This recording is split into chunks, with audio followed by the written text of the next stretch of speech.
Previously on the Essential Wrestling Podcast. The last point I want to get to with NXT, and I was excited. Leon Ruff got entrance music. You got a Titantron video. He's a part of the team now. John DeConnie, you're laughing. I'll hit you up. Leon Ruff is here to stay, I think. No, I was waiting for you to finish that thought. He got entrance music. He got a Titantron. And then he got squashed. Yeah, he got squashed. That's irrelevant. No, he's on a team though now. He's got entrance music. John Smith, are we getting pyro for Leon Ruff this week coming up? That's the only thing that's missing right now. Maybe one of those 3D graphics, that they have on SmackDown with the Miz, when he comes up and shit. Yeah, like the New Day has and stuff. Yeah. No, he's just going to be the resident jobber, at least for a while. Yeah, it's fun. He's excited too. He came down with he was fired up for that match with Bronson Reed. Hey, I wasn't wrong. Leon, by God, bleeping Ruff. Ladies and gentlemen, welcome to episode 28 of the Essential Wrestling Podcast, where dreams do come true, miracles happen. Leon bleeping Ruff, oh my God, and we called it. We are a fan of his. We've been rooting for him, at least I've been. But anyway, today, the Essential Wrestling Podcast, this is our Undertaker Triple H 3. Did I get that right, John Smith? This is Undertaker 3. This was the Hell in the Cell match. End of an era match with Shawn Michaels and the Undertaker. Shawn was the referee. This was I want to say, the beginning of the collapse of CM Punk, because even though as WWE champion, just couldn't quite get to the main event of WrestleMania. So close to match before. And then, coincidentally enough, episode 28, this was to go with the Survivor Series. And I'm going to put the graphic up here now. This is our Raw versus SmackDown Team Johnny versus Team Teddy episode. All right, look at the Raw roster. You got Drew McIntyre, you got The Miz, you got Dolph Ziggler, Mark Henry, some guy named Jack Swagger. I wonder what happened to him. It was captained by David Otunga. Then you got Santino captaining. R-Truth was there. Kofi Kingston, Zack Ryder, Khali, and Booker T. Hornswoggle was bearing the SmackDown flag. I caught a little bit of that. That was actually a really good match. A really fun group of stars in there. And I forgot who got the pinfall victory. Oh, wait, no, I didn't. It was The Miz with the skull-crushing finale. Correct. With us, as always, down in the bottom left-hand corner, we have our first ever PWP champion, the living legend, John DeConnie.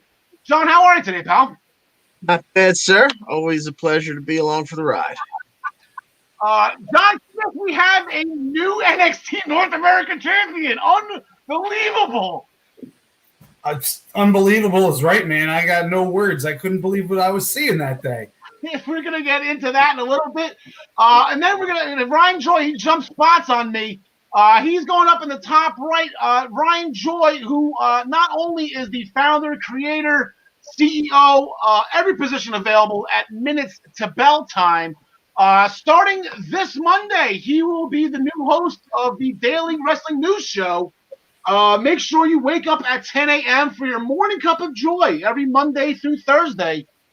Starting this Monday with the Monday after the Survivor Series. So, Ryan, that's a great way to start off. Yeah. Please come, everybody. Join us. Give the show a good start, and it should be great. We're gonna talk some wrestling news and immediately dive right into Survivor Series. It's a great way to start off. Yeah. So before we get to that, I said we got a busy week ahead of us today, but the headlines that we're going to talk about today, again, I'm just going to drill this into the ground all episode. Leon bleeping Ruff shocked the world and won the NXT North American Championship last Wednesday. In other wrestling news, I guess everything else is irrelevant, right? The Bastard is back in AEW. Gary Mehaffy is here with us again this week to discuss the NXT UK Heritage Cup tournament, everything NXT UK, and the huge women's championship match coming up this Thursday. Ryan Joy, who we just introduced, he will be here to discuss the Super J Cup and the World Tag League tournaments that are currently going on in New Japan, as well as two huge championship matches in Major League Wrestling and MLW. This will be the first time we're talking MLW on the Central Wrestling Podcast. I'm going to reveal number 19 of my top 30 favorite WrestleMania matches, which means we are 19 weeks away from the Showcase of the Immortals. So I've heard rumors here.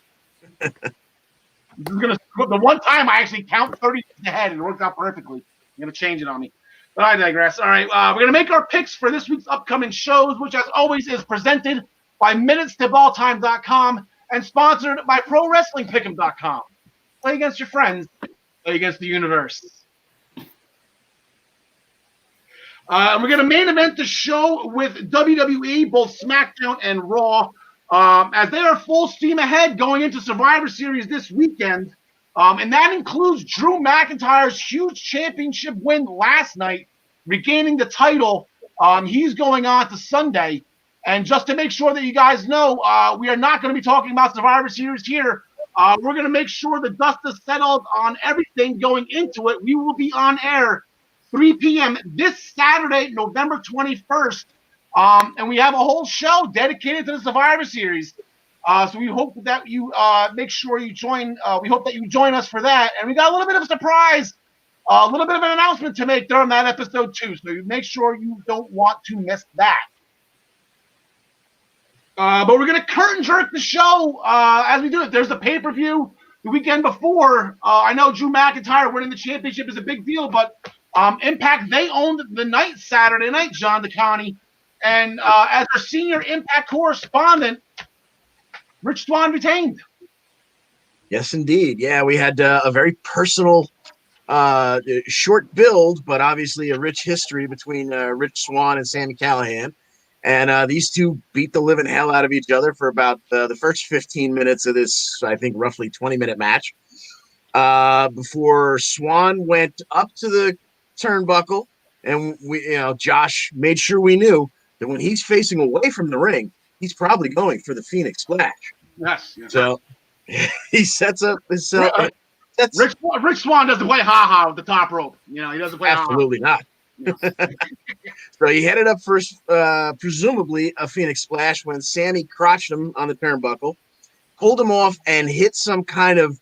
He started to set him up for a tombstone, and then kind of turned it into a cradle pile driver. All I know is it looked like he sat directly on his head. I don't know how they pulled that off safely, but it was a hell of a spot, which caused Rich to roll to the outside of the apron, but Sami soon followed, and he got another pile driver right on the hardest part of the ring. That sent them, some would say. The ring post, you mean. So that led them to the floor, where Sami whipped him back towards the ring. And even after that devastating pile driver, Rich was able to pull off a handspring into a cutter right there on the diamond plate. Both men barely beat the 10 count back inside the ring. And Rich set himself up with a set of some spinning back kicks. He climbed for the Phoenix Splash again. And this time Shamrock came out to disorient him for just a moment. Luckily, Eddie Edwards came out, took care of that. But that pause allowed Sami to pull him down again. He was holding the leg like, he was going to do a dragon screw or something to that effect. But Rich was able to wriggle free and hit what kind of looked like a Pele kick. The camera angle was kind of late getting to it, so we didn't really see the contact. But he followed it up with two spinning back kicks, a front hook kick, and then a pausing side kind of push kick that damn near kicked Sami Callihan's head off, and that was enough for the 3 count, and still Impact World Champion. Yeah, that's a series of crescent kicks and spin kicks with that straight kick was the nail in the coffin. So Rich Swann, we will get into. He's got a match later on with the Rascals. We'll get into that situation towards the end of this segment. The show started with Eddie Edwards defeating Daivari with the Boston Knee Party, and it still was just jaw-dropping the shape that Daivari is in. The guy is chiseled. Jesus. John Smith, the Good Brothers got it done. I did not see that coming. I was the only one that bet on the North. Again, every time I bet against the three of you, I end up coming up on the short end. I really got to start switching my picks last minute, I guess. I don't know. Good Brothers got it done, though, with the Magic Killer. Yeah, they did. It was a hell of a match. It went well over 10 minutes. And, the North, I mean, they're one of the best tag teams out there, man. They're right up there with the Revival. I mean, I think they're better than the Good Brothers. Not to say that I don't think the Good Brothers deserve it, but I haven't watched Impact my whole life, and the North is one. Like, I was very surprised to see how good the North was, and they showed it again this match. And either way, Sex Ferguson comes out on top with the titles, so I'm happy about it. That's the greatest name ever.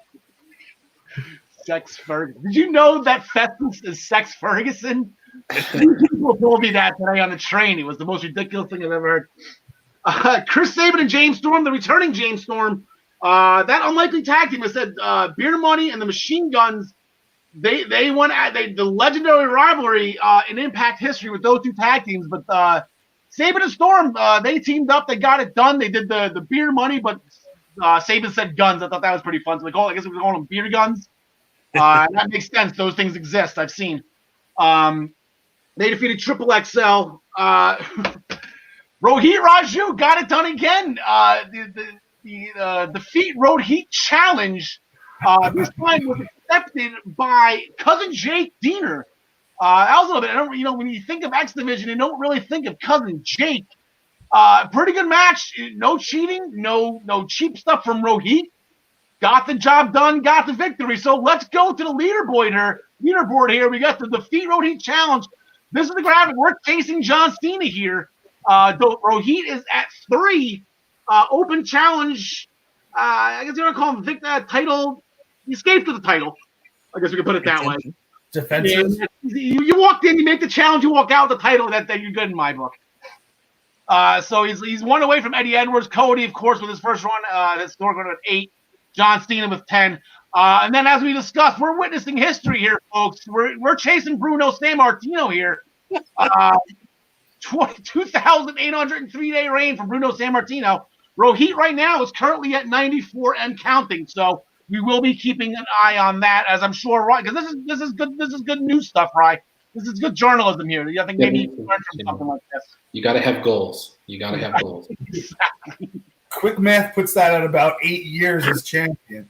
Yeah. Exactly. And, that's 1 reign. Bruno had 2 reigns for over 4,000 days. So, but staying with Cousin Jake and the Dieners, Cody Diener is not taking his loss to Johnny Swinger all that well. I guess none of us would, but when they went to go confront Swinger about it, which was hysterical because they found him with the girl running out of the locker room screaming, which is that's Swinger.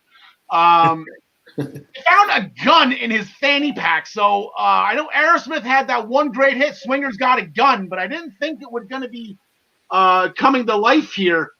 So I guess to be continued with that. We'll find out tonight if maybe that gun – I'm hoping that gun was planted. I can't see Swingman wielding a gun here. I don't know. Swinger's Got a Gun. Great song, Swinger's Got a Gun. Willie Mack defeated Moose via disqualification. This was, for those you want to go back to WrestleMania 14 with The Rock and Ken Shamrock. So Moose got the win and then kept on beating him after match, so the referee reversed the decision. So Moose technically the loser in this. Willie Mack got the win, but they're going to go at it again tonight, and this is going to be the first match that we're picking today. Where'd it go? See, that's what I'm doing. And it's the first match we're going to be picking today. Is a rematch from Turning Point.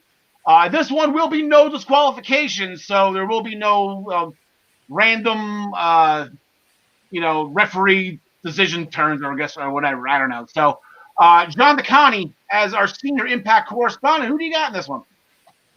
I think poor Willie Mack's going to be counting the lights again. I'm going to go with Moose. Ryan Joy. Yeah, I'm really happy to see Willie Mack's losing streak come to an end, but I think a new one starts today. I know. John Smith.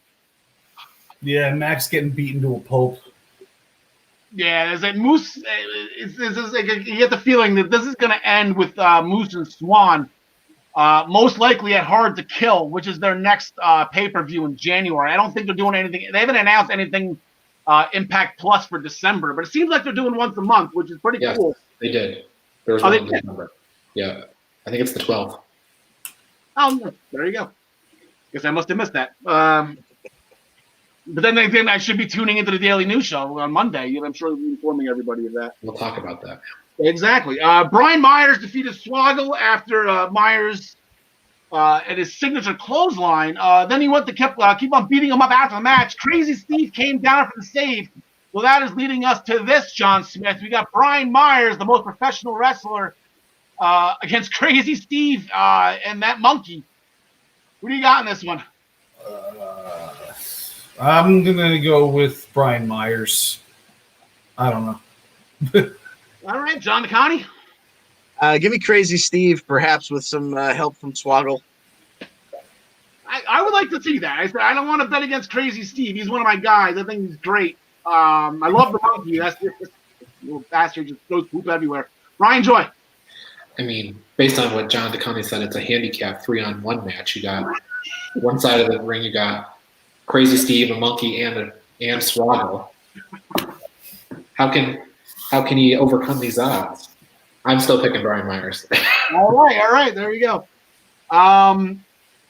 Ice Wire Jersey Girl retaining her title, boys. Deonna Purrazzo got the win. She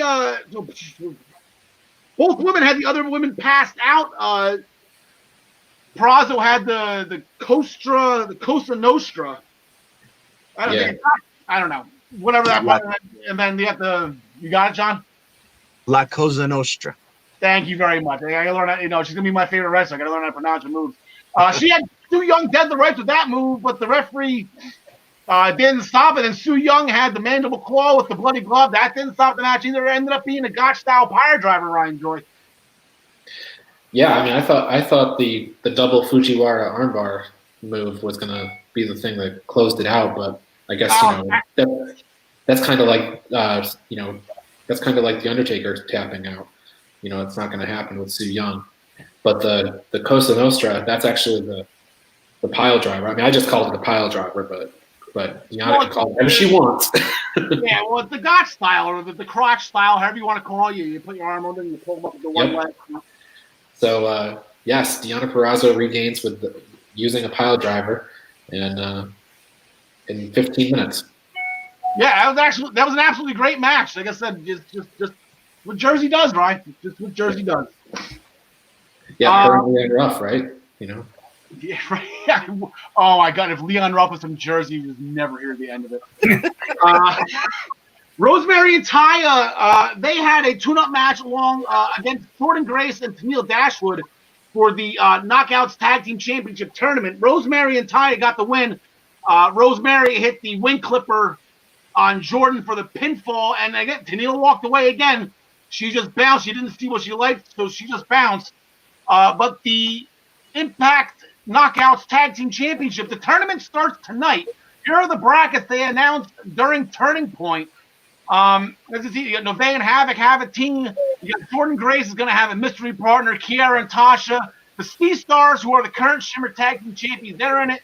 Deanna's going for double gold. She's going to be the Deanna Two Belts of Impact. That is my prediction now.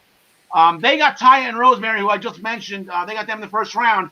But like I said, the tournament's going to start tonight. It's going to culminate at Hard to Kill. But tonight it's going to be Tennille Dashwood, who seems to just not be getting along with anybody, teaming up with Alyssa Edwards against the Havoc and Nevaeh. Now, like I said, Havoc and Nevaeh, they just recently had a victory over Tennille Dashwood and Madison Rayne last week on Impact as well. So just for fun, real quick, before we pick our winners, just a little Knockouts Tag Team Championship history. The first ever champs were Sarita and Taylor Wilde. They won a tournament that culminated at No Surrender in 2009. They defeated the Beautiful People. That version of the Beautiful People was Velvet Sky and Madison Rayne. So Madison Rayne's been in this whole thing since the beginning, and she was a two-time champ. So Sarita and Taylor Wilde are your first ever champions. The last ever champions. This is kind of why I wanted to bring this up. And John Smith, you're going to get a chuckle on this, because this is Impact being Impact in the most amazing way possible. The last ever Knockout Tag Team champions were ODB and Eric Young. Of course. It gets better. So they held the titles for 469 days. So for a year and a half, ODB and Eric Young were the Knockouts Tag Team Champions until Impact Knockouts Executive Director Brooke Hogan, who is the Hulkster's daughter, she vacated them due to Eric Young being a male performer. Oh. So by that qualifier, with Brooke Hogan not being around anymore, then some of the people on Twitter who were very, very interested in seeing Jordan have as her tag team partner her husband, Mr. Johnny Two Belts of Ring of Honor, John Gresham. I guess that could technically happen, right? Do they have any kind of talent exchange between Ring of Honor and Impact? You never know. It's completely possible. What if her partner's Eric Young? Eric Young is there. Like, he was the last.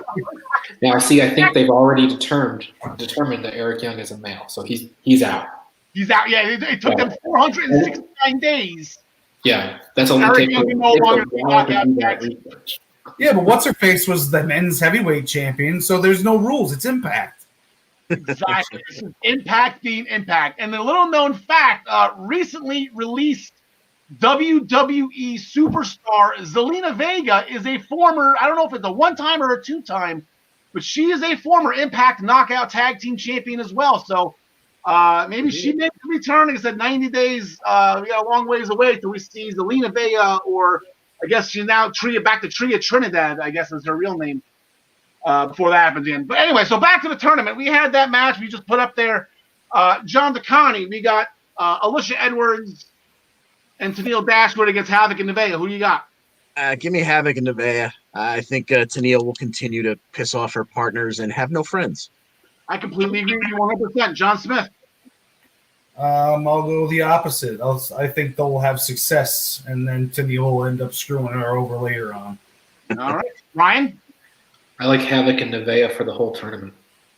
I was about to say, okay, so that was going to be my next question. Who are we picking in this tournament? Ryan, are you going to go Havoc and Nevaeh? Yeah, I think so. I mean, at the top side of the bracket, I like them. At the bottom side of the bracket, I like Taya and Rosemary. And it just seems like Havoc and Nevaeh. Now, the one caveat is if one of these people gets thrown in jail for shooting Johnny Bravo, I mean, I don't know what to say. Yeah, Rosemary didn't look to be grieving at all in her match on Saturday. So, John DeConnie, who's your pick for the tournament right now? Unless they do something very interesting with Jordan's partner, I think Havoc Nevaeh would be my pick as well. All right, John Smith, any stabs in the dark here? Jeez. Yeah, he wants to pick Havoc and Nevaeh too, but he just picked him to lose. No. Let me see that bracket again real quick, if you can throw it up. Yeah, just until I pull up the bracket real quick. I'm going, like I said, I have a problem here. I got two Jersey girls in this thing. I got Deanna with Kimberly, but I also got Kiera and Tasha. So I think we could spread the wealth in Jersey. There's a potential semifinals matchup between the two. I'm going to go with Kiera and Tasha as your winners of this tournament. John Smith, what do you think? Yeah, I think the same, actually. All right, so we'll do this. We'll do a tag team. Me and John Smith for Sean, DeConnie, and Ryan. All right, to be continued. Is that for the Knockouts Women's Championship? Mm-hmm. All right. There have been 9. The new Knockouts champions. There's more. Brick Hogan's not in charge. We'll be okay. There have been 9 different teams. Yeah, there have been 9 different teams to have been Knockouts Tag Team Champions. So the winner of this tournament will become the 10th, the infinite lucky number 10. So that will bring us not to the end, but we have 2 more matches to pick. But before we do that, because they weren't really turning point related, here is how we did this past Saturday. A lot of 6 and 3s there, but I got the lower end of the stick here because I picked the North, so I missed 2 points, or I missed 3 points that everybody else got here. John Smith went 4 and 5. Tyler actually chimed in with the show, pulled up a 6 and 3, but that's better than 0. So thank you for coming in, Tyler. I know Tyler is wrapped up doing his stay at a local proctology medical facility at the moment. So good that Tyler's able to chime in. And here's how we are overall. And like I said, John DeConnie with the North losing, with the Good Brothers winning. That gives him the points that he needed to tie me and catch me. And based on win percentage, pass me in the standings. So John DeConnie You are the first ever Pro Wrestling Pick'em champion. You are showing it now, my friend. Viva the percentage points. There you go. So we do have 2 more matches real quick on Impact tonight. We got Hernandez going against Falaba. Falaba stole his money. Hernandez is kind of putting 2 and 2 together on this one, although I do believe Tasha Steeles and Kiera Hogan are in possession of this said money at this moment. So they're really fighting over, I believe there was a roll of tape that Tasha put in his pocket. John DeConnie, who do you got? Give me Hernandez to lay a wicked beating on Falaba. All right, Ryan? I really don't know who's going to win, but I don't think it's going to take 5 minutes either way. I'll go Falaba. Yeah, this is a toss-up to me. John Smith? Yeah, I'll go with Falaba. All right, I'll go Hernandez then. We'll make it 2 and 2. And then, as I mentioned at the beginning of the segment, the Rascals are seeming to be kicked out of Impact. Apparently, they were in their treehouse. They got their eviction notice. They haven't paid rent in 6 years or 2 years or whatever it was. They haven't been paying their rent on the treehouse, so they're being evicted and thus kicked out of Impact. Rumors flying rampant on their next destination, but they are going to have one last match tonight. Rich Swann approached him, had an idea that he would team with Trey, and they would go against Dez and Wentz in one last little Rascals for last farewell, I guess, whatever you want to call it. Last hurrah, that's the word I'm looking for. The thing that's throwing me off right now, Trey and Wentz, I don't know who did it first. I think they did, but Alexa Bliss has been doing this a lot. So, John Smith, who do you got in the Rascals farewell? I think the winner's going to be us overall. I think Rich Swann takes the pinfall. So the other two, not Rich Swann's team. Okay. I like that. Even if Swann gets the pinfall here, these guys are not going to challenge. Exactly. Not, so that's Ryan Joy. Yeah, Trey, I think, will pin one of the other two. All right, Don DeConnie. Yeah, give me Swann and Trey. All right, I'll go with John Smith on that one. I like the Rascals go out on top. Happy good times smoking their ganja in another company that could possibly, rumors going around, we'll throw the SpongeBob up there. Just like Thunder Rosa was going to NXT, and just like I've still been waiting for Eva Marie to show up the Raw, the Rascals are being rumored to go to NXT next. So stay tuned with that, and I got that. See, I clicked the wrong one. There we go. But going into NXT, Ryan Joy, as I've been shooting off all episodes so far, do you believe in miracles? Johnny Gargano, it turns out that he hates wheels, and I think this was the reason why. They backfire on him. There were so many names on that wheel that it could have landed on. But I know. It landed on the toughest competitor, clearly. He spins that wheel. He gets Leon Ruff. He thinks, I've got an easy night out. Well, he did only have a match that lasted 3 minutes and 33 seconds. Damian Priest was at ringside, but he really didn't do much. And lo and behold, little roll-up. Leon Ruff is the new NXT North American champion. I have consulted with WWE.com, tried to pull a picture of Leon Ruff as champion. The North American Championship has been removed from the champion section of the website. I don't know what that means. I think they just didn't have a picture of Leon Ruff. Yeah, I think he is. In any case, the belt doesn't fit, but he's got Damian Priest's car. So your new champion with a brand new car, Leon Ruff. Yeah, there we go. So I was happy. I jumped out of my chair again. Damian Priest helped him out. Little Johnny's going to come back here. He's going to beat your ass. Here's my car. Get out of here. Damian Priest, he didn't interfere. He was laughing more than he was interfering during that match. But Johnny's not happy. Johnny, it was just a goof, so he's going to be up with Regal. He wants a reverse. I'm sure he's going to get a rematch at some point. So maybe, I don't know, they can lightning strike twice. That'd be pretty interesting. So congratulations to Leon Ruff. Can't remember what number it is, but I just want to throw this out there real quick. John DeConnie, anyone wants to chime in? John DeConnie, John Smith. So we have Leon Ruff defeating Johnny Gargano. Okay. Santino Marella defeating Umaga, I think, is in this category. The 1, 2, 3 Kid beating Razor Ramon. I don't even remember that. That's pretty much in this oh my god category. And here's the one thing that Goldberg was in this category. I remember seeing Goldberg for the first time. Nothing. It was just in the ring. This is Bill Goldberg, and then Hugh Morris comes down with Jimmy Hart with the music and the Pyro Nitro, and Goldberg smoked him. And it was just one of those, who the hell is this jobber? You know, it was like, I didn't think you could throw Goldberg in this. Let's do. So, John the County, real quick, where does this rank as the biggest shock victory of all time here? You know, it's got to be way up there. I think WWE goes out of their way to put the 1, 2, 3 Kid up there, probably at the top, but this has got to be real close. Yeah, Ryan joined this match, and Santino Marella, when he beat Umaga, that was also for a title. I want to say the Intercontinental Championship when they pulled him out of the crowd in Italy. Yeah, that was for the Intercontinental title. And frankly, that one was probably more surprising to me because who is this guy? Leon Ruff, we've seen him. Yeah. You know, we've never seen him in a winning effort, but so that was kind of a surprise. But Santino was kind of out of nowhere. All right, and I guess the most important question is, John Smith, I asked you on episode 8 from the clip earlier. I'm going to ask you again. Does Leon Ruff finally get pyro now? No, I don't think so. No. You should get the Gilbert Sparklers. Gilbert Sparklers. Let me just throw out there when Barry Horowitz beat Skip. That was pretty. Oh yeah. Yeah, Barry Horowitz beat Skip. Skip was formerly known as Chris Candido, or eventually known as Chris Candido. Yeah. John DeConnie, the NXT Tag Team Champions, the new champions, Oney Lorcan and Danny Burch. They gave Breezango their rematch. Tyler's on the line. I mentioned Tyler's name once.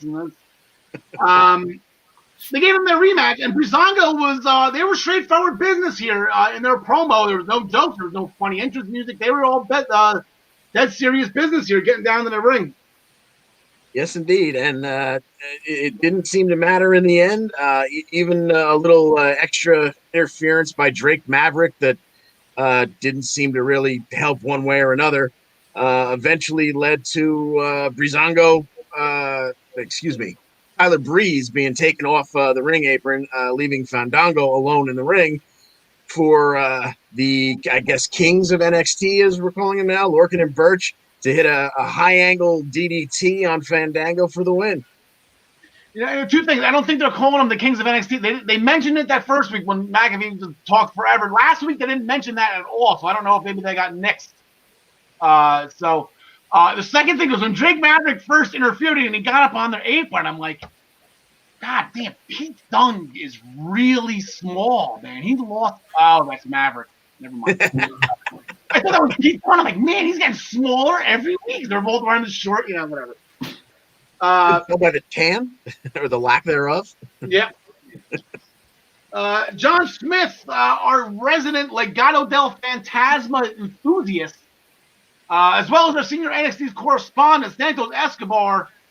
Great match. He put the Cruiserweight title on the line against Jake Atlas. Yeah, they tore it down, man. And, of course, the Legado had to get involved. And, he didn't – yeah, it was a clean victory in a sense. But, I mean, he still had to have his boys by his side. But I'd like to see him go on to, bigger things. I don't know, like these random feuds against the Jake Atlas where who's going to come out on top. I mean, I guess you're strengthening him and stuff. But whatever. As far as the match is concerned, Atlas just keeps proving that he can go, man. And, once he gets away from this feud, I think, to quote one of my other favorite guys, he's going to the moon. Yeah. Hopefully it's Kushida. Like I said, I'm just itching Kushida and Escobar. I think that would be absolutely crazy. And the other match, Candice LeRae defeated Toni Storm after a roll-up and then using the ropes as a leverage. And then, as a surprise to nobody, the girl in the screen match was Indy Hartwell, as we all assumed. So, cat's out of the bag on that one. Timothy Thatcher defeated Dexter Lumis after Grimes' interference. Thatcher actually had Lumis in a submission after Grimes was interfered. I'm like, he can't do this. Lumis can't tap. And then he rolled up and then he got off him and hooked the leg real quick. I thought that was pretty funny. But anyway, then Cameron Grimes had a post-match interview. He's not afraid of Dexter Loomis anymore, John, but he's only got one more place to go. To the moon! And then finally, Xia Li, she no-showed her match against Raquel Gonzalez. Boa came out to deliver the news, so Raquel Gonzalez beat the crap out of him instead, so that was kind of funny. And then here comes what I assume to be Shang Tsung of Mortal Kombat. And he wrote something on Boa's hands. I don't know if that's inviting them to some kind of tournament on a leaky boat, or however that story goes. But I guess to be continued with that and Boa and Mortal Kombat. John Smith, I believe you had a theory. Who's coming out next week? Yeah, Goro with his forearms.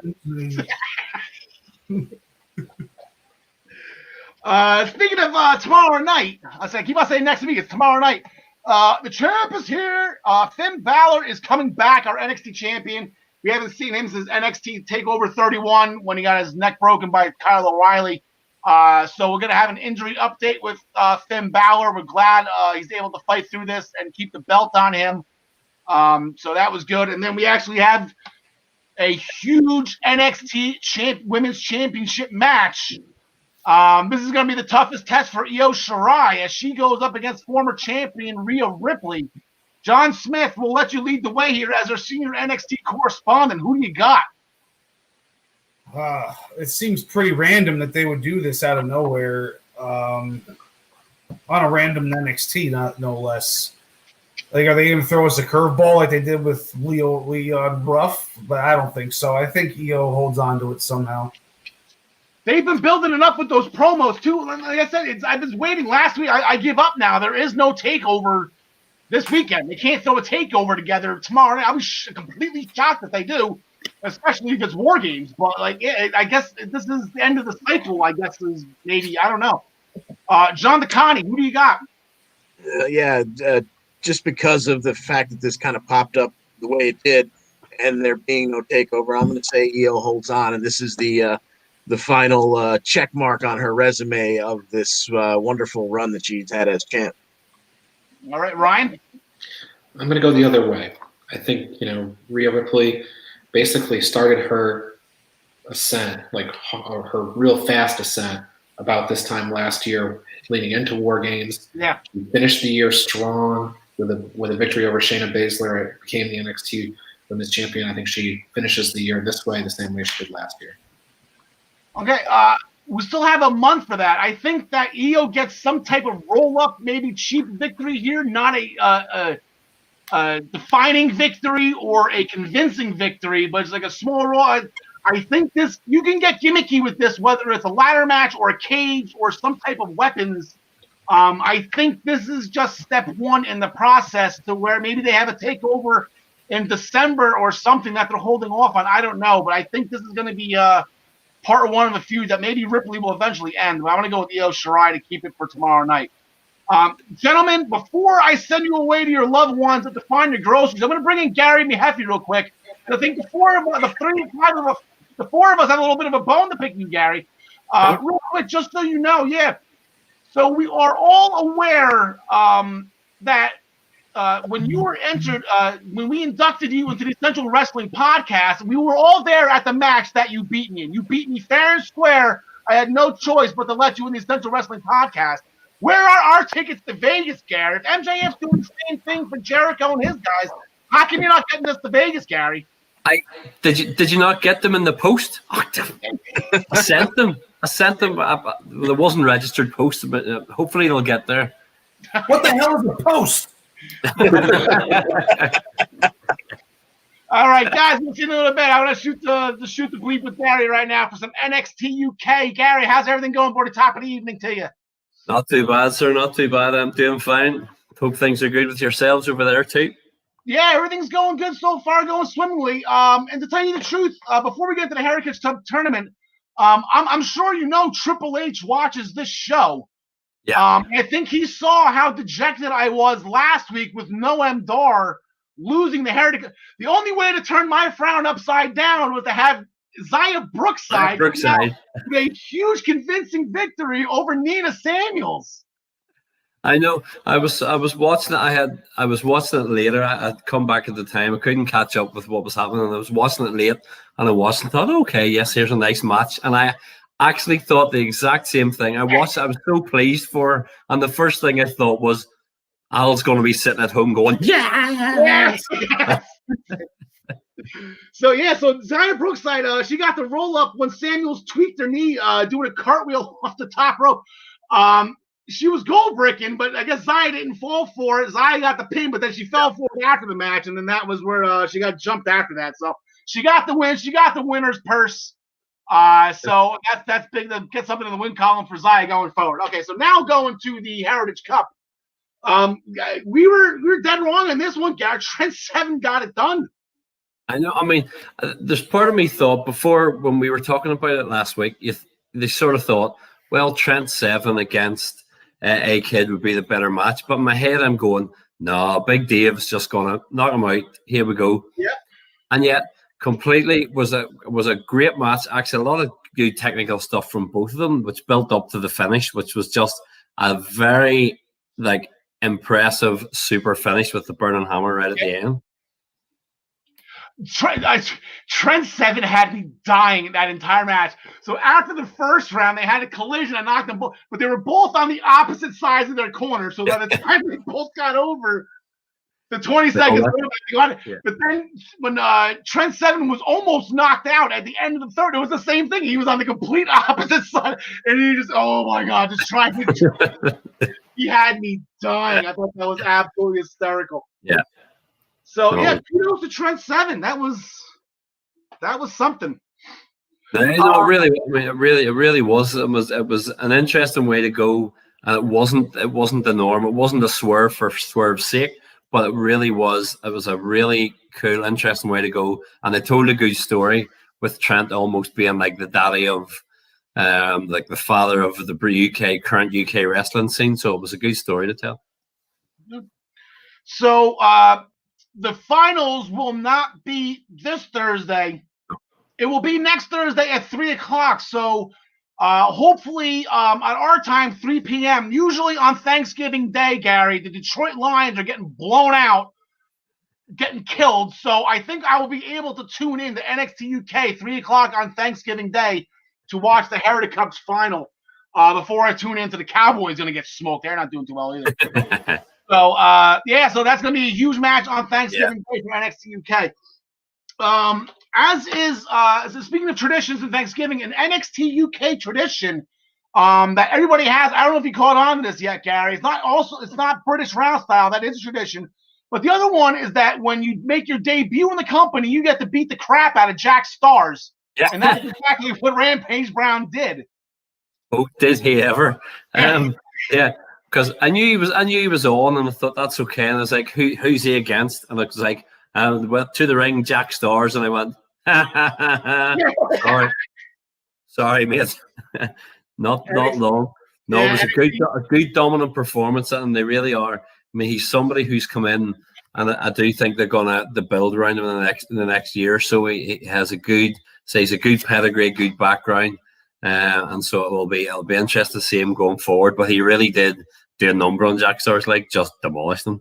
Yeah, and that's what everybody remember. Jack Star was Walter's debut, and he had the handprint. Walter's they took a picture of Post, and that was probably the craziest thing I've ever seen.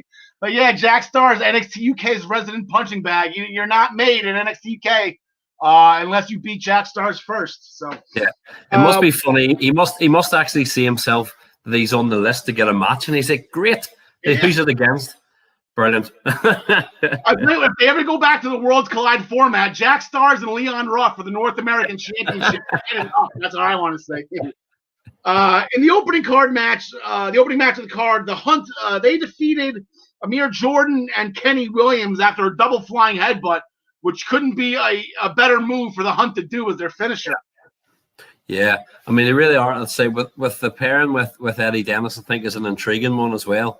It was a good match, and I have as somebody who has grown up loving tag team wrestling, and I know there was all the chat that you were all having about with the Bucks and FTR and AEW with their match and all their throwbacks. But for somebody who loves tag team wrestling, to see how much NXT UK is putting an emphasis on tag team wrestling is great. And so the Hunt definitely are one, and they're a good pair. and it's somebody that for the future we can see going forward again are going to have big things for them. Yeah, it's a great tag team division. And speaking of which, Ashton Smith and Oliver Carter, they started some beef with Pretty Deadly in the PC trading area. Amazing. I am a big turtleneck guy, Gary. And for those that know me growing up, I love turtleneck. Pretty Deadly, and I guess AJ Styles' bodyguard, Jordan Omega, whatever his name is. Great turtlenecks by Pretty Deadly. Yeah. See, those sorts of things, they cover all continents. Yeah. Fashion knows no bounds. Yeah, I don't remember turtlenecks being in Beauty and the Beast. I know these guys love Gaston, but that's just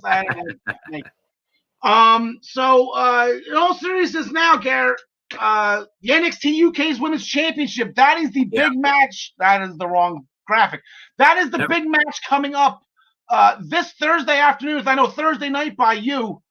These girls are going to get at it again, this time Falls Count Anywhere. This will be the first time in NXT UK history that there will be a Falls Count Anywhere match. And you got Kaylee Ray and you got Piper Niven. And here we go again. Yeah, I mean, as I say, they know each other so well and they've wrestled each other so many times. But I think in a Falls Count Anywhere match, like the two of them are going to leave everything out there. I mean, there'll be no quarter given. They will absolutely tear it up. And I just have a sneaky suspicion. I mean, Kaylee Ray's been champion since August 2019. So it wouldn't surprise me to see with a few people who've been calling Piper Niven out in the last couple of weeks. I think Piper Niven is going to take it. Yeah, I had her for that reason the first time around. I think it's time for the change. Kaylee got the nice win. That was you said this was going to be hard hitting. That last one was hard hitting. That was brutal. Yeah, and they both sold everything beautifully. But you're exactly right. When you got people like Ginny and you got people like Nina Samuels, you got heels normally don't call out heels. So you kind of get the feeling that Piper Niven. I think it's time for her to go forward. If it wasn't time for her, why do this again? I guess, right? Yeah, definitely. So I could see that's the way. I would imagine that's the way they're going to go. All right, Gary. And then one last question. I asked you a question in pre-production. Did you get the answers we were looking for? Actually, literally as we speak. Okay, perfect. Here we go. So I know, Gary, you have actually I don't want to throw this out there. Is it okay if I make this public? Who you're friends with? It's fine. All right. You have a close relationship. Let's say a friendship that's more than just coworkers or comrades with our new WWE champion, Drew McIntyre. So we asked you on pre-production what was the deal with the blue kilt and the sword, and what do you got for us? I texted just to see. I was like, is it because I was keeping on going about some football stuff or some soccer stuff, but said about it being a throwback, and he was like, yeah, it was. It was to give the nod back to what had happened previous, as we say. Obviously, I know they mentioned his family and his mum and stuff in the piece, but who obviously passed away not too long ago. But when they it was to be kind of used as a throwback to days before of when he came through it first, as you were saying, when he was down in Florida and stuff, when he had the kilt or so, and it was kind of showing everything coming just full circle. Okay. And where he is now. So yeah. Yeah, that was a big sword, man. I don't know if they had He-Man over back in the 80s or the Thundercats. Thundercats. Oh yeah. Drew's sword put those two swords to shame. Like that was a big sword last night on Raw. And they'd have to be careful because obviously as soon as he put it into the entrance ramp, there were flames coming everywhere. So I would be careful. I wouldn't like to drop it going through an airport. You'd set fire to the JFK airport or something like that. Will be on fire. I'll see that in the news soon. It'll be like so. All right, Gary, thank you so much for staying up with us. And I said we confirmed the pre-production also. We will see you Saturday for the Survivor Series special. You're not just a UK guy. You're not just a one-trick pony here. We will see you Saturday. So, Gary, yes, I shall see you then. Have a good one. I shall see you later. All right, and then with that, we'll bring back in Ryan Joy. Ryan, how's everything going? Let me just you should be on your own nameplate. There we go. Earlier we started the show. John DeConnie kind of brought us through what happened in that Rich Swann and match. I wrote my notes said Rich Swann kicked him in the head for the pinfall victory. Ron had every move of the match. The funny thing is, me, John, and John, we all watched the show together. I don't remember John the Connie taking all those notes while we were watching, so that's a heck of a memory on John the Connie's part. There you go. But Ryan Joy, I guess we here. This is our New Japan update. We got 2 tournaments going on right now. Which would you like to do first? Let's do the World Tag League. That's a little bit further along. So World Tag League, we've had 2 nights of competition, and you have 2 teams that are 2-0. The current IWGP Heavyweight Champions, Zack Sabre Jr. and Taichi, and also Evil and Yujiro Takahashi. Those are the 2. Those are the 2 teams that are currently at 2-0. Everybody else is 1-1, with the exception of the ace Hiroshi Tanahashi and Toa Hanare. They're 0-2. Probably the biggest news, and we alluded to it last week, was the Great Okan's mystery partner was indeed Jeff Cobb. All right. So I remember reading that, yeah.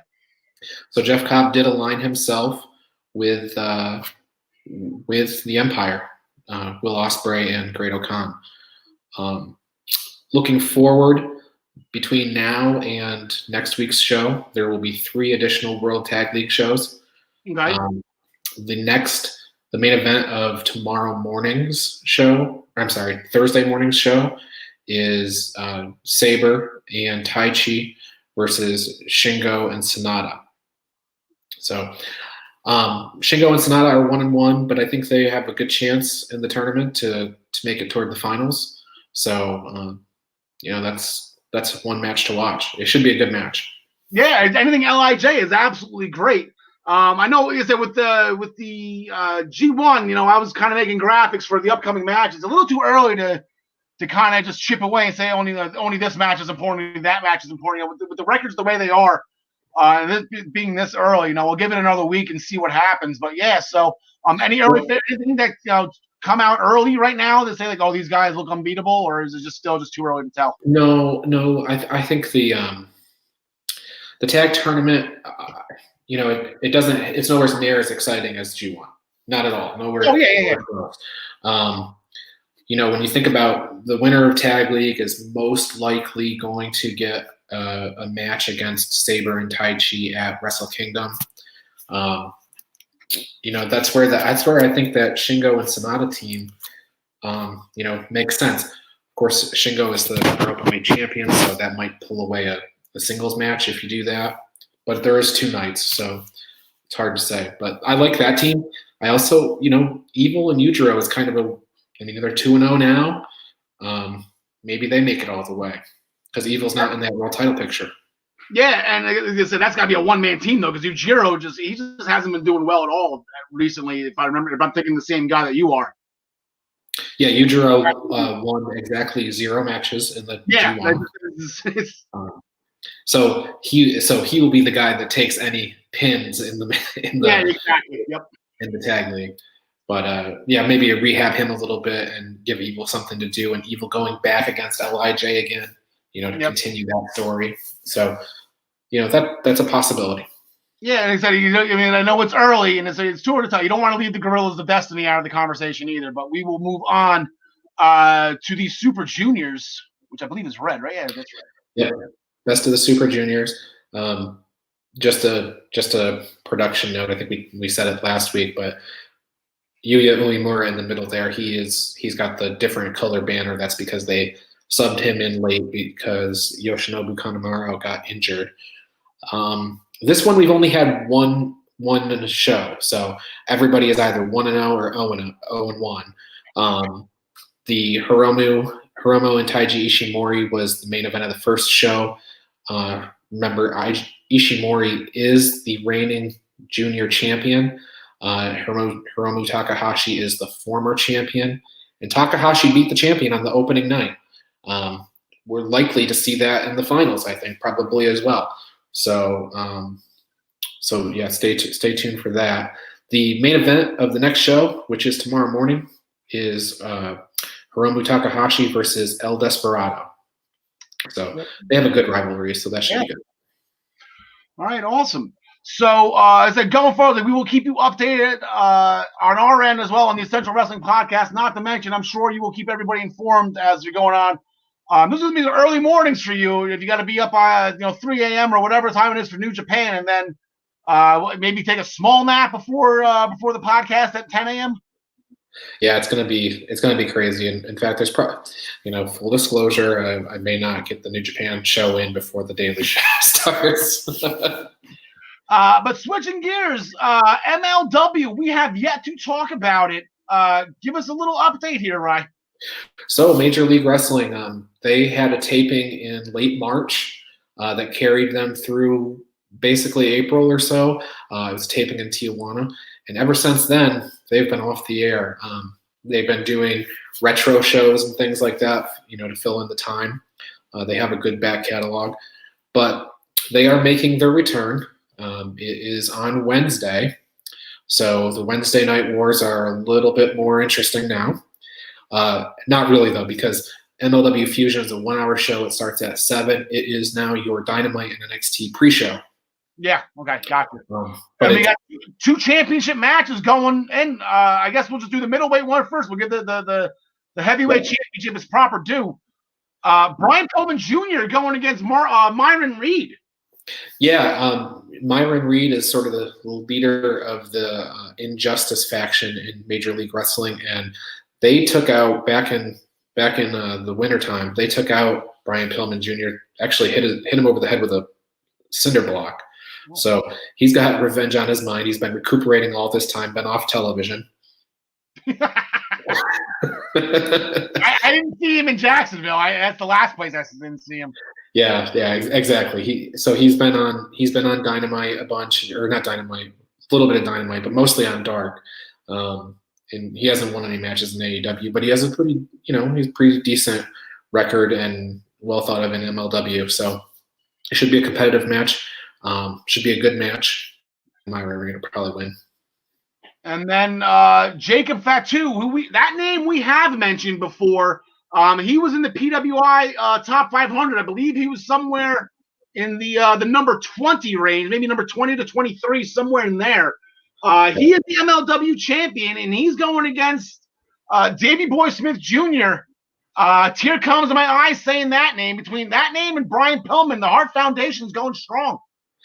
Yeah, and they were building towards this match as MLW shut down. This was going to be the next major program. It was meant to headline a pay-per-view. They haven't had a lot of pay-per-views in their history, so this is a really important match for them. Both guys are undefeated in MLW going into the match. I should say this year. Davey Boy Smith won their Opera Cup, which is a big tournament that they did last year. It was the first year that they've done it, but that should be starting up here momentarily too. But yeah, I mean, Fatu has had kind of a stranglehold over that belt. He beat Pillman earlier this year. He's been kind of untouchable. So we'll see what Davey Boy Smith can do. I mean, I picked Fatu to win. All right, well that's the most. I'll go with. Yeah, it's tough to go against Davey Boy. How do you got bet against Davey Boy Smith? His mother was Miss Calgary. Damn it! Like, how do you? The question, though, I really have is when we have Thanksgiving on Thursday. Yeah. And you've got Roman at one end of the table holding the Universal Championship, and you got Fatu at the other end of the table. Is one at the foot of the table and one at the head of the table, and they both think they're at the head of the table? I'm just wondering. I still think Rocky sits at the head of that table, and I guess there's more to come with that. Hopefully. And then unfortunately, we got some unfortunate news that you wanted to share with us, Rye. Yeah, I'm wearing my Maryland Championship Wrestling T-shirt here. About a year or so ago, when right after Roman Reigns announced to the world that he had leukemia, also the Bruiser from MCW, Maryland Championship Wrestling, announced that he also had leukemia, and he recently lost his battle. So, he passed away over the weekend. A lot of outpour from fans and colleagues on the internet. So just kind of if anybody's watching that had interaction with the Bruiser or has interaction with his family, just want to say thank you, and I saw exactly one bruiser match when I went to Maryland Championship Wrestling when I lived in Maryland. It was sort of my local indie. And I got to go to one event that he headlined. It was probably towards one of the latter matches that he had. It was a weapons match. They wrestled through the crowd, back into the ring, ended up doing a table spot and finished off, but gave us a really good show. So. All right. Well, here we go. So you gave me a picture to put up. I did put it in studio. We will pull it up. And as I have it up there, we'll bring in John Smith and John DeConnie, and we'll give the Bruiser his moment here.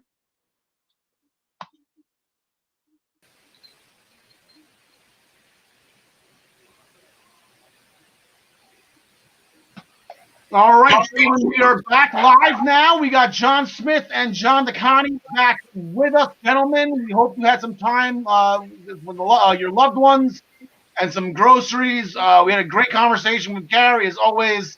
I've fed groceries to my loved one. Oh, see, you know what? You know, two birds with one stone. You always don't know how to do that kind of stuff, John Smith. Covering all the bait. But he did answer the question, and we will get into Drew McIntyre in a little bit. But right now, we're going to jump to AEW and the main event from last Wednesday. Again, the brothers went at it. Penta El Zero, Penta, my best friend, Penta El Zero M, and his little brother Ray Phoenix. They went at it, and Pile Driver. That was the name of the game Saturday night with Gianna Perrazzo, right? As you said, John DeConnie. With their finisher, and then but that's what it was with Penta too. He hit a package pile driver on the apron, which some would say is the hardest part of the ring. Then he hit the destroyer on the floor, then another package pile driver in the ring. Eddie Kingston came in, and he celebrated with his best friend. You know, Penta's his best friend, and he kind of kicked Phoenix out of the ring, saying, "You know, good job, whatever." So, that kind of, I don't say it was a mistake, but I don't know. But here comes the bastard. Here comes Pac. And he was fired up. And then, they had to keep him the pull away with him and Kingston. They had a big mistake. So, as I'm sure you guys saw at SummerSlam, the custody of the Lucha Brothers will be in a ladder match. Eddie Kingston and Pac. No, I'm kidding. There will be a match on this Wednesday night on Dynamite between Pac and the Blade, who was in Eddie Kingston's family.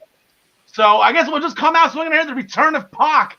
How he's 3-2, I have no idea. I don't remember him ever losing. So Ryan Doyle, we'll start with you. A, who did he lose to? And B, who do you got in this one? Well, I know one of the losses was to Kenny Omega in the Iron Man match right before Revolution.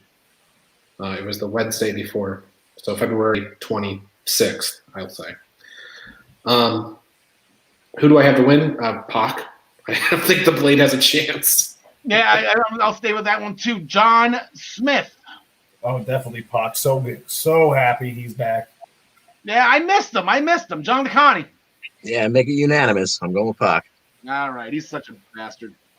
John DeConnie, they had a bunkhouse brawl between the Natural Nightmares. They got it over the Butcher and the Blade, and that was a very hard-fought contest. The Bunny didn't get involved as much as I would like to have done for the Butcher and the Blade to get the win. So I was right with my pick. She actually took a table for her efforts. So Lana's at 9. I guess that's 1 for the Bunny. Yes, indeed. Yes. So to answer your question from last week, what is a bunkhouse brawl? It's an extreme match with hay strewn around, apparently. So this match had a little bit of everything. It had some hay bales, had a 12-foot ladder that saw an elbow drop by QT, a guitar shot that bloodied, got us some color very early in the match. There were kendo sticks. There was a gentleman blinded by a fire extinguisher. And at one point, we even had Dustin bulldogging Butcher off the stage to a gimmicked set piece. But in the end, it was QT with a diamond cutter on the Blade and Dustin lending a little leverage for the double cover for the win. Natural Nightmares. Yeah, I think Dustin hit it with a cowbell too to end it. That was a dinner bell with a cowbell right after the diamond cutter. Earlier in the night, Brian Cage defeated Matt Sydal. Sydal attempted a flipping neck breaker, which was caught by Cage, which was absolutely crazy, and he turned it into the Joe Claw. John Smith, a man after your own heart. I know you just listened to it. Taz did not have a lot of positive things to say about Cody, which is right up your alley. Yeah, it's saying that he acts like he invented wrestling and he's walking around like his crap don't stink. You know, it's just like I channeled myself through Taz's voice, and that's what came out. It was great. So, Cody Rhodes did a promo that was interrupted by one Jade Cargill. And apparently, I guess they announced that she was all elite right after that, so she is now a contracted AEW wrestler. She came out talking some smack with Cody. Was that known as Cody Rhodes? Because Cody wasn't man enough to have just one name, unlike somebody she knows. So I guess the question here is, who's the black private dick who's a sex machine with all the chicks? Shaq. You're damn right. Shaq is one bad. Hey. Talking about Shaq. So Shaq's on his way to AEW and is making a beeline for Cody. Also during that, I guess Brandy came out. She put Jade in her place, and then here comes Team Taz. They were jumping Cody. They're all over Cody, and here comes Darby Allin, and yada yada yada. Here we go. We got a tag team match between Cody Rhodes and Darby Allin against Team Taz. This is only their second match together. Wow, I figured they would a couple more times. Anyway, but I'm talking about Cage and Starks. I figure if they're in a group together with people, they would tag more often together. But okay. So, John Smith, I'll give you the honor of going with Team Taz first. No, I'm going the other way because Cody Rhodes is booking it, so he's going to win it. All right, so you're going for the points this time. Okay. Again. John DeConnie. Yeah, I agree. I think Cody and Darby go over here. All right, Brian. So I don't. I think Starks and Cage win to set up a TNT championship match. All right, there we go. For who? For Starks or Cage, or whoever gets the pinfall? I don't know. They were pulling at that TNT title. Taz had to take it from them. I think Starks is the more interesting match, even though we've already seen it. So I'll go with that. And Starks has the rivalry with Darby Allin, yeah. So I don't even know if it's going to be a very short title run for Darby. I don't think he can get past Brian Cage. So I'm going to be with you too. I'm going to go with Team Taz on that one. Yeah, so set up Ricky Starks. We'll give him one more match together. I don't see enough skateboard with thumbtacks. You don't get sick and tired of seeing that. The Young Bucks shot a promo. They're going the Cody route. They want fresh teams. And we've seen this before. We're going to give all these indie darlings a shot here. Up first to them is a team called Top Flight. So Top Flight is getting an AEW World Tag Team Championship match, Ryan Joy. So it begs the question is, who is Top Flight? They are two guys that wrestled on AEW Dark at a show I was there at. Oh, okay. There you go. So you're the guys. Dante and something. Both last name is Martin. Okay. Are those Devon's nephews? No. No, Divas. No. Yeah. By the way, last week on the tag team of TNT, who you mentioned, there are also Spike Dudley's nephews. How did they do last week, Ryan? I have to check my records, but they have another match tonight. Maybe it's already happened. So they that's all. All right. Is anyone picking Top Flight to win this year? All right, moving forward. So Orange Cassidy and Kip Sabian. Kip Sabian demanded an apology from Orange for whatever happened. He almost got Penelope Ford hurt. Yada yada yada. They're fighting. Sabian slapped him, so now they're fighting. I am actually extremely interested in this match. I am excited. I'm a big fan of both of these guys. I know I don't come often as a lot with Orange Cassidy, but I'm a huge Kip Sabian fan. John Smith, who do you got in this one? I'll go with Sabian. I think this is going to continue, so I'll go with Sabian for now. All right, Orange Cassidy got a lot of momentum. I'd love to pick Sabian. I don't see it. Ryan Joy. Yeah, I'm struggling with that. I'd like to see Sabian get his turn, so to speak, but not at the expense of Orange Cassidy. So That's where I'm struggling. So I'll pick Sabian, but it's a toss-up. All right, John DeCon, I think Kip Sabian's going to have Miro close by. Yeah, exactly. But does that then bring out the best friends to help out Orange Cassidy? I guess time will tell. But I'm going to go with Cassidy. All right. Miro just called them the good friends. Yeah, the good friends. I wonder how the bachelor party planning is going. That guy, the world record holder for Pac-Man, whatever, he hasn't been around lately. Did that storyline die already? Sean Spears defeated Scorpio Sky, Ryan. You got the loaded palm strike, does it again. Team Tully. It was creative the way they set that up, where Tully set the little piece of metal down, put a glove over the top of it, walked around the other side, tossed another piece in to distract the referee in Scorpio Sky. Well, Spears uses that diversion to load up his glove and knock Scorpio out. Sean Spears now 16-2. That's one of the best records outside of Moxley and Cody in AEW.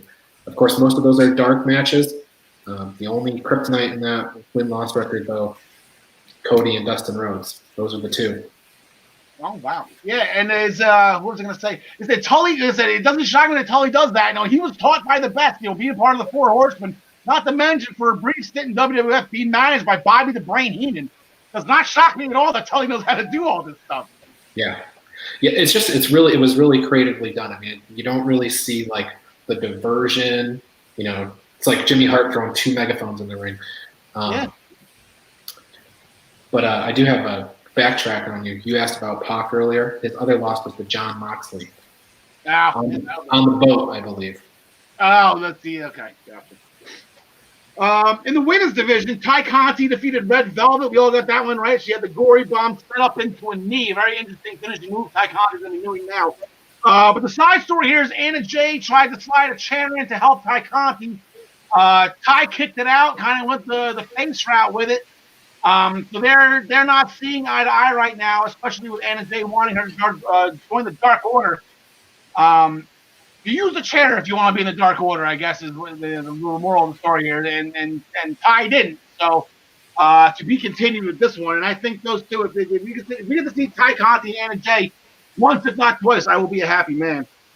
But staying in the women's division, but in the National Wrestling Alliance, again, their women's division championship is getting more press than the AEW championship is, and they're going to get another match going. Again, Thunder Rosa is getting her rematch against Serena Deeb. They fought a couple weeks ago. Serena Deeb got the win on the Tuesday night USA Wrestling Network pay-per-view show that NWA has been on. But this series is tied 1-1. Thunder Rosa got Serena Deeb a couple weeks prior on Dynamite. So Ryan Joy as our AEW/NWA NJPW/MLW/ Don't forget Ring of Honor. All right, Ladder Senior Correspondent Ryan Choi, who do you got? Thunder Rosa. Title change. Yeah. All right, now rumors were running rampant, John DeConnie, that Thunder Rosa was supposed to be making their way to NXT. I believe Legado del Fantasma painted their faces in a couple of weeks ago at Halloween Havoc. That might have been to try to recruit her. But regardless of that, I'm going with the man who wears many hats, even though he wears no hat. Thunder Rosa. John Smith. I'll be the contrarian again. I'm going with Serena Deeb. All right, it's so hard to bet against Thunder Rosa, but it's title. Yeah, why not? I'll go against Thunder. I'll pick Thunder Rosa. Screw it, why not? There's going to be the contract signing also tomorrow night for the December 2nd match for the AEW World Championship, where the champion John Moxley will defend against the Eliminator Tournament winner Kenny Omega. Kenny had, Moxley had a promo. We're doing this again. I beat you last time. I can do it again. But Kenny Omega thrown out there as the technicality that Moxley never beat him. Look in the record books. It was a non-sanctioned match. Look in the record books. Not fair. And also, Gary is bringing us to Vegas. Maybe not. Maybe I was going to watch MJF bring the Inner Circle to Vegas. Something fishy is going on here between MJF and Sammy Guevara. He made, I guess he didn't send Sammy an email, or Sammy missed an email missing the induction ceremony. And then, I don't know, the jacket was too big for Sammy. I think that was on purpose. There's going to be something brewing here between MJF and Sammy. Something's going down in Vegas, boys. But the thing is, the old thing with Vegas, what happens in Vegas stays there. I think we're going to be knowing about this one, though. So Is maybe there more than one Las Vegas in the States? Because if there is, maybe go to the other one. Can I just say that I think the first picture I saw on Twitter of the group very late last week, wasn't even at the weekend. I think they were already there doing some of their filming for it on Thursday or Friday. It was a shot off of a rooftop a la The Hangover. Yeah, I was about to say The Hangover is going to be. I just want to say in advance, if MJF and Wardlow find some way to lock Sammy on the rooftop so that he's not there for the whole rest of the trip, I will fall out of my chair laughing. So that will do it for AEW, and I guess that's gonna do it for everything now. Now we are 100% focused between the end of this show, going forward into the special on Saturday. As a reminder, ladies and gentlemen, we are having a Survivor Series special this Saturday afternoon at 3:00. When all the teams are set, all the matches are set, everything is set, we will have our Pick'em show for the Survivor Series. We'll talk everything about that. And it's going to start right now with what happened on Friday Night SmackDown. First, we're going to start with John DeConnie. The PWI Feud of the Year. This has to be the winner. And we finally, I think, saw the final chapter maybe of book one. I guess they're going a little bit more. But the final chapter of Rey Mysterio and Seth Rollins. Murphy put the swerve in, like you mentioned last week. It was followed by the 619 and the Frog Splash for the anniversary of Eddie Guerrero's passing, which was 15 years on that day. So a nice little tribute there. And Rey extended his hand to Murphy. He accepted Murphy. You want my approval? You got it. So now Murphy's last name is now not Murphy. I believe it's called Murphy Mysterio. Is that what they're going to call him? But their whole family's back united. Murphy's involved in it. But going forward, Rollins did not take this news well at all, and they're just going to get to this right away. Before Seth Rollins is on Team SmackDown for the Men's Elimination Survivor Series team that Murphy helped him be on, they're going to go at it this Friday on SmackDown. John Smith, we can let you go first with this one. I'd like to see Murphy just beat the holy crap out of him, and that's what sends him over to the sideline for the next few months. But I got to go with Rollins because I heard Rollins is going to be gone soon, right?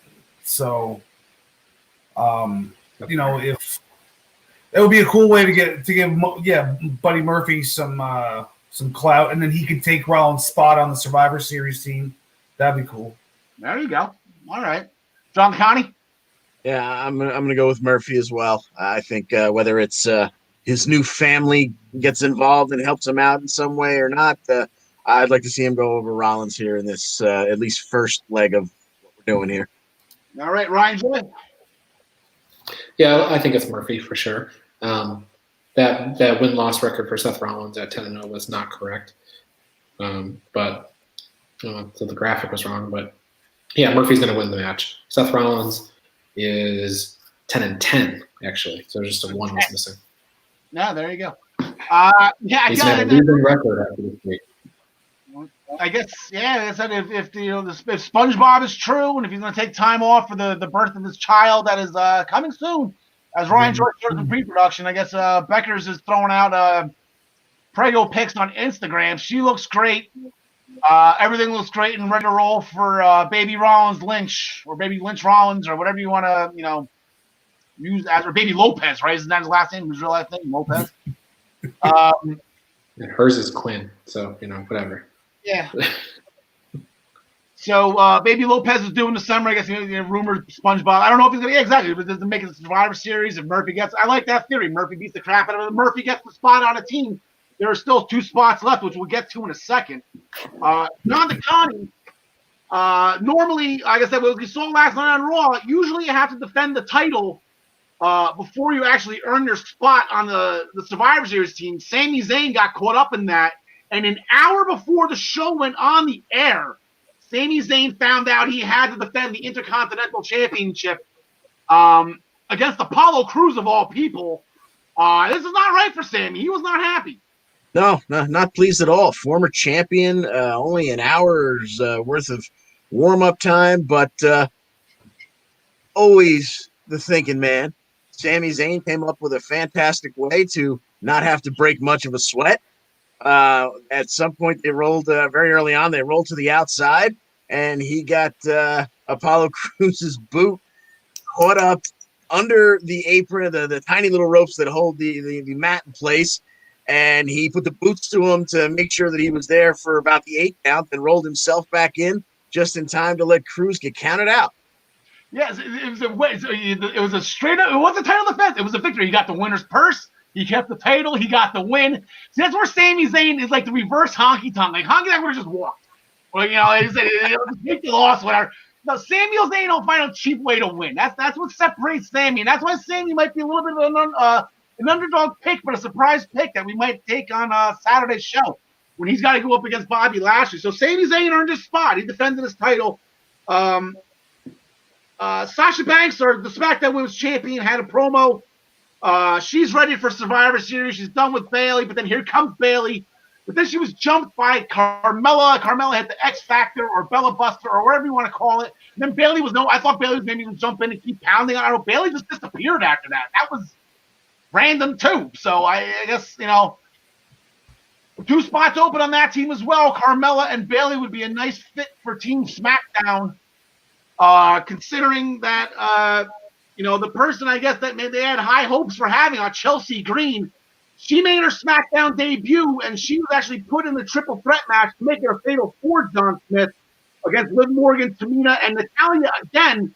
Natalia's getting opportunity after opportunity. She's not getting beat, though, so I guess that's why they keep on. And then Chelsea had a little bit of an issue. Yeah, she got her wrist broken? Yeah, left wrist.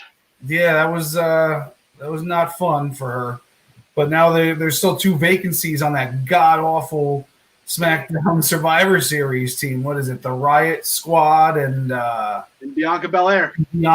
How do you strengthen it up? I got Billie Kay. No. Carmella would be nice, but I don't think she's much of a team player, so I don't think she's going to be involved. It's got to be Natty. Natty's got to be one of them. Yeah, Natty's got to be one of them because she's been the only one that actually cared about it. Yeah. Bayley, I don't think she's going to be part of it because she's still just obsessed with Sasha Banks. So maybe Tamina, because Tamina always ends up getting into these 5-person matches, or maybe Mickie James. Those are the only 2 I could think of. So. Yeah, Natty would be a great addition, only because Natty holds every single women's record in Survivor Series elimination matches history for the women's side. Most appearances, most eliminations, most matches survived. It's all Natalya. Now, Natalya's the only person that has 2. Only one person in wrestling history on the women's side has more than 1 survival, and it's Natalya. She has 2 of them. So it might as well do. She's the Randy Orton of the women. Randy Orton knows every side for the men's, and Natalya's on every side for the women's. But hey, congratulations to Liv Morgan. Everyone, rumors going around that Chelsea Green was supposed to win that. Now, Liv Morgan, that's what Jersey does. They go in, they break wrists, they take winners' purses, and they go to Survivor Series. That's what Jersey does. Ryan, we had a WrestleMania rematch. Not that many people remember that Otis and Dolph Ziggler actually fought at WrestleMania, but here we go again. Bobby Roode and Dolph Ziggler were making fun of Otis in catering. It's kind of a cheap shot making fun of a fat guy while he's eating, but I guess that's what Roode and Ziggler do. Then they got into the match. Just apropos to everything else, Caterpillar into a Vader bomb, done and done. Then post-match, where's the interest here is, Ryan? Chad Gable made a pitch. Yeah, Chad Gable says, you just need some mentorship. And I have been racking my brain for the last 2 hours trying to think of what the tag team name for these 2 would be. some sort of play on stakes and weights with American Alpha, Alpha Stakes, Alpha Weights. You know, Alpha Stakes. so you know, I'm kind of excited to see these two guys, you know, try to one up each other on suplexes and throwing guys around the ring. Could be kind of fun. But yeah, Otis Vader-Bonham over Dolph Ziggler. Poor Dolph. I mean, that guy's record's got to be as bad as Leon Ruff's. Yeah, the thing is, to go back to Gable had some sinister look on his face when Otis walked away with the pamphlet. Like there's something fishy in Denville or whatever the phrase is. But what's he going to take from Otis? I mean, Otis doesn't have the money in the bank. He doesn't have. He's got his girlfriend's on the other show. His tag partner. What's the scene? Down. You know, Chad Gable does not have Jack Stars to leap over to get some momentum going like the NXT UK does. You got to kick Otis while he's down right now, and then try to catapult yourself from there. The show started with a Roman Reigns promo. He was shooting on Randy Orton, but then here comes Drew McIntyre, and we finally have some brand crossover for the Survivor Series. Even though it was just one guy in street clothes, not bringing an army and not fighting. But he gave Roman Reigns a warning that you should be worried about him and not Randy. There comes Jey Uso, the little barking dog. I guess it's now Roman Reigns' barking dog. We'll just fast forward this real quick. Roman Reigns, Drew McIntyre got the Claymore on Jey Uso for the win, which leads us right into Monday Night Raw. And the fact that Drew McIntyre actually fulfilled his promise to Roman Reigns as he went and he Claymored Randy Orton, John Smith, to regain the WWE Championship. So now that's 3 times in the last 4 years we've had a new champion the week of Survivor Series. Yeah, I mean, I didn't think it was going to happen, but I guess they didn't want to go with the heel versus heel on heel action over at Survivor Series. But I think maybe Orton was never supposed to win it in the first place. They were always leading up to Drew versus Roman, but then they wanted to throw another reign on Randy Orton's record because I think he's eventually going to be the 17-time champion. I think that he's going to be the one. It's not going to be Cena coming back for a one-off in a couple of years or something stupid like that. So I think it was just to build up his resume a little bit and say thanks for jobbing to Jinder Mahal a couple of years ago. Thank you for thank you for going through the Punjabi prison. Yeah, I guess I was actually really looking forward to Randy and Roman, to tell you the truth. And the fact, like I said, I know you had 2 title matches where heel on heel because Lashley and Zayn is. And then I saw Apollo Crews come out. I'm like, oh my god, okay, so Crews will take it, and then Randy, then only after one. Turns out I got it backwards again.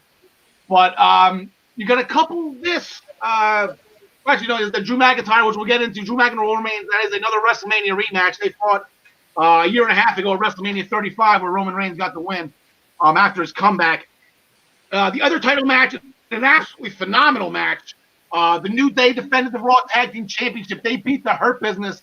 Their new finishing move is called Daybreak. They hit that on Cedric Alexander after Kofi hit Shelton Benjamin with the Trouble in Paradise. Absolutely crazy match. You didn't know who was going to win. I didn't know. I was back and forth the whole entire time. I was emotionally invested into it. That was absolutely phenomenal. So here we go, going into this weekend. As of right now, like I said, SmackDown. We still have SmackDown on Friday. And like I said, champions usually have to defend their titles before the show. Asuka, she lucked out. She didn't have to. Lashley beat Titus O'Neil, the New Day, and Drew McIntyre. They both had their matches last night. Sasha Banks had her rematch with Bayley, so she's good. The Street Profits haven't looked like that. Maybe the Street Profits have to have a title match. I don't remember the last time they had have they defended the titles, Ryan, since they've been on SmackDown? I don't think so. They're usually good for every 2 months. Yeah. I'll look that up while we continue. I highly doubt Roman's going to have a title defense. So, as they look for the Street Profits, but as I said, this is where we are right now. Going with the Raw Men's Survivor Series team, AJ Styles, he won another scrimmage, but instead of putting them against each other, put them against somebody that everybody hates. So he put them against Retribution. So we got Riddle, Strowman, Sheamus, and Keith Lee against Retribution. As we all know, is now Mustafa Ali, Toothpaste, Spam, and Jockstrap. And Mustafa Ali actually got the pinfall. Team Raw started fighting again, and Mustafa Ali actually got the roll up on Matt Riddle during the melee. AJ Styles is not happy. Team Raw is not coming in. Let's just put it as a well-oiled machine. But then they said in the promo in the back, they all like winning. They all want to win. So it'll be interesting to see how they team up together. The women's side, not so much. John DeConnie, this team is also falling apart at the seams. Now we even got injuries. There was a 6-woman tag team match with the women's side of the Survivor Series. The 5 team members on the elimination team, plus Asuka, who is going to fight Sasha Banks. Lana tagged herself in to prove that she was worthy. She took the L from Asuka, but it was just so much worse than that.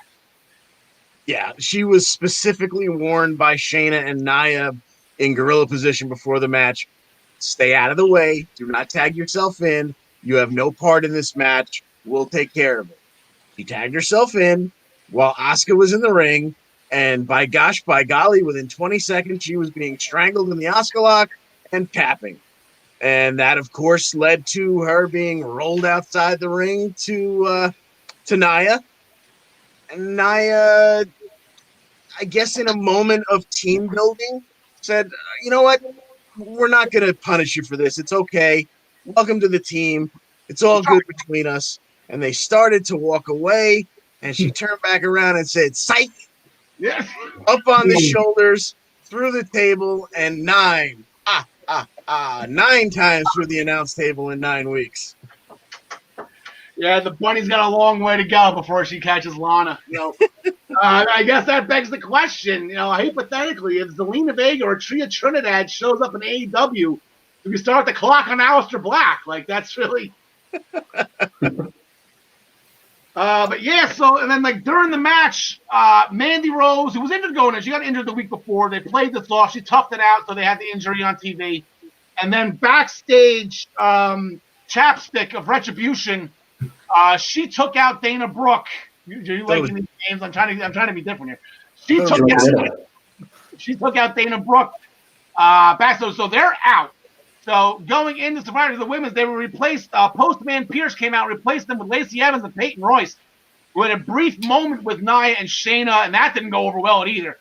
So everything Team Raw right now on the men's side and the women's side. And here's a picture of the men's real quick. Nothing's changed here. And SmackDown and Anatomy, there's still one person short. Team Raw on both sides.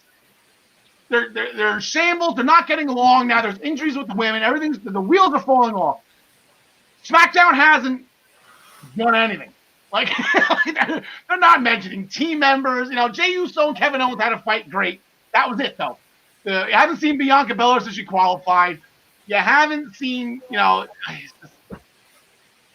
What are they doing on Friday night? Is this the Mysterio Rollins thing? Is taking that is bigger than Survivor Series? If they don't name all the team members, then they can't have these inter-team issues like they do on Raw. I guess, yeah. Angel Garza, he had another small little promo. He told the women of the world to question the man that if they can protect them or not, like a thorn does for a rose. The metaphor the rose garden has, and the thorns protect the rose. So with that, I made sure I actually asked my wife if I was the thorn, if I could protect you. Do I protect you like a thorn does with a rose? And with a loving look on her eyes, she says, "You're the biggest prick I know." So yes, I'll take that as an absolute yes that I do that. So Angel Garza, you can stay away from my wife. And then Ryan in the last match, Jay, nothing on that one. I thought that was funny. So Daniel, he has a joke. His mother's making fun of me. Ryan, one of them, Bray Wyatt, Firefly Funhouse. Bray Wyatt is now 2-0 against The Miz. The Miz hasn't even gotten to the Fiend yet, and he's 0-2. I don't remember anything about this match except for Alexa Bliss tackling John Morrison over the barricade into the front row of the Thunderdome. She won. I don't remember. I know Bray Wyatt won, but Alexa Bliss took the whole match. Yeah, Miz hit that jumping clothesline into the turnbuckle after that, and then Bray Wyatt just looked at him, dragged him out, Sister Abigail, done. So, yeah, but that prevented. Did you see Alexa Bliss tackle Morrison? Yeah, and she's doing the tightrope walk across the barricade. That was fun. So then that would do it for Raw. The Miz was teasing a Money in the Bank cash in on Drew McIntyre at the beginning of the night, and then the Fiend, or not the Fiend, it was Firefly Bray. Firefly Bray, he took care of that, and it was not meant to be for the Miz, not today. But as everybody in internet land has made it abundantly clear, so we will too. Why not? This Sunday at Survivor Series is the legit 10-year anniversary of The Miz cashing in his Money in the Bank. It was supposed to be on Randy Orton, so that was the fun part. Like, oh my God, he's going to cash it on Randy again on the exact same day. And oh yeah, why not? Screw it. 10 years ago it was at the Amway Center as well. So the stars all were lining up for The Miz on his 10-year anniversary. The only thing missing was that little girl who's probably in her early 20s or maybe late teens by now. That just had the look of death when The Miz won the title. Absolutely great. So that will do it for Monday Night Raw going to Survivor Series. We are full steam ahead. We got a quick pit stop on SmackDown before we get to our Survivor Series special. Hopefully that will have all their team members' names so we can go over. We have all the numbers, all the statistics, everything that you could possibly want to know about that match, about those matches coming up. Right now, real quick, we're going to read. There's been a lot of common themes in this episode. And then here comes my number 19 on my WrestleMania top 30 list. We are now 19 weeks away from WrestleMania, allegedly. Yes, rumors flying, whatever. I just say just keep on schedule here. A lot of themes going on this episode, and it's ironic how this match just happened to come up on my list on this exact day. So Leon Ruff had a shocking victory. I'll use that theme.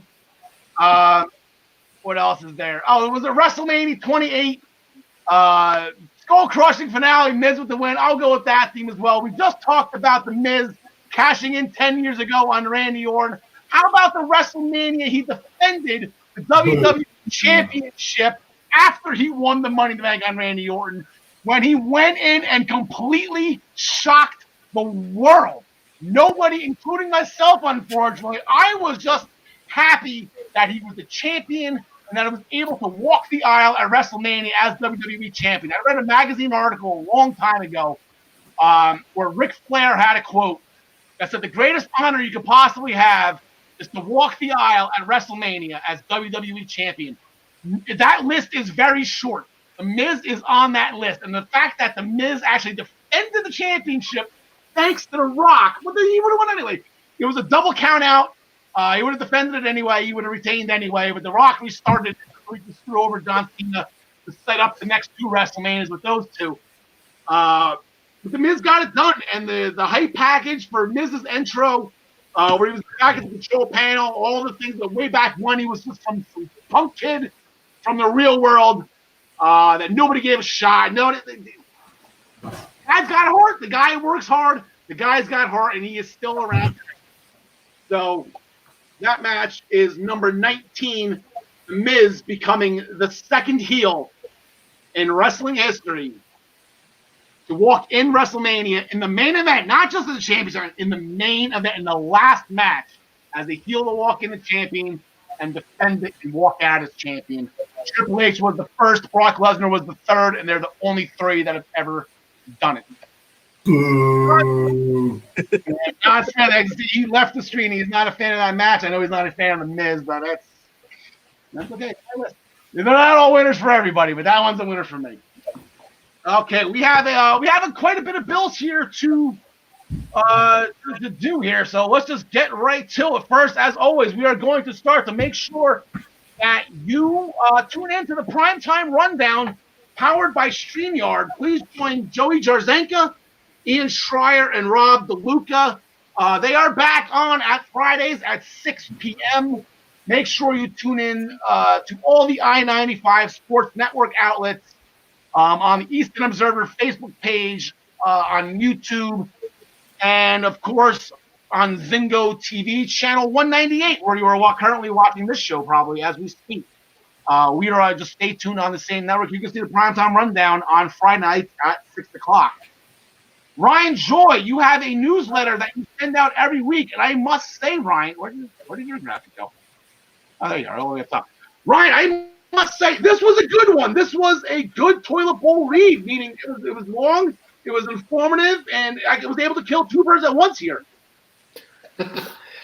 Yeah, so I went very, very, very, very heavy into the news. It just seems like a lot of news is coming, and so I broke it down per promotion, everything that's happening in the world of wrestling, and I'm going to do that again this week. It's a free newsletter, and I kind of do the work that you don't have to. I go around shopping all the news, kind of bring it all together into one package so you can read it wherever you read your news. Yeah, that's it. I think you need to give us a little bit more of a heads up, Ryan. Like maybe put, I have the, this would be a good, put maybe in the subject line, like, okay, you may need to sit down for this one, or maybe even put a picture of Tyler's face. That might be a good thing too. Like, okay. Yeah, that's good. I thought that was Tyler's face. Also, you said you are very good with the written word, but you know what? We're going to put you on air as well as the Essential Wrestling Wrestling Podcast spinoff, the Daily Wrestling News Show. Ryan, you're starting this Monday after Survivor Series at 10 a.m. Yeah, I'm really excited. This Saturday at the Survivor Series, I will reveal who the special guest host is for the first episode. So please tune into the show on Saturday, and don't miss episode number 1. Miss episode number 2 if you have to, but don't miss episode number 1. Now, I'm assuming that's you with the chair and the guy that's going to be your new. He's not seeing it coming because he doesn't know he's guest hosting, right? Like that's what it is. And those are the Minutes to Bell Time mascots. Those two guys, and the guy in the foreground with the coffee, he's the good guy, obviously. Yeah. But the guy in the back, he's every morning, isn't he? He's always. He's Monday. Exactly. Speaking of Tyler, on a more positive note, like I said, Tyler Dell and his sister Ashley, they have made endless efforts during the COVID-19 pandemic to help others in need. Their donation, their drive is actually doing really, really well right now. They've raised over $1,000 and counting. So please make sure that you get in contact with them. Actually, I have his information here while I read this. There we go. Make sure you get in contact with Tyler either via his Twitter handle or on the EasternObserver.com. They're making care packages to help the homeless population of Long Island. Items include socks, deodorant, chapstick, not from Retribution, but the actual chapstick, rain ponchos, shampoo, snack bars, and plenty more. Each bag and each donation is only $15. And like I said, they've already raised $1,000, and it's growing rapidly. So like I said, a lot of people are chiming in. A lot of people are helping, and we would thank you ahead of time for please helping out the homeless situation during the holidays out on Long Island. I'll get that going. And then also the band, the Black Cats, NYC. Let me get that logo down. There we go. The Black Cats, NYC. Their new album dropped this past Friday. We have played their music on the show once before in an intro. It didn't come out all that well. We are getting videos and stuff made as we speak. We will bring you clips from this album. But for all you Black Cats NYC fans, I know you've been waiting for this for a long time now. Here are the outlets for all that you can get their new album. Again, it's called Free Cake. It is available now on all these sites and stores and apps and stuff. Not really that big in the music. I'm a fan of the Black Cats. Don't get me wrong. I mean, who's not? I just don't know how to use Pandora and Spotify, so I don't know how all that stuff works. But apparently you can listen to them there. Like I said, I know we've been waiting for this for a long time. Free cake now available. Also with us, please make sure we will be right back here next week, as we are every Tuesday at 6 p.m.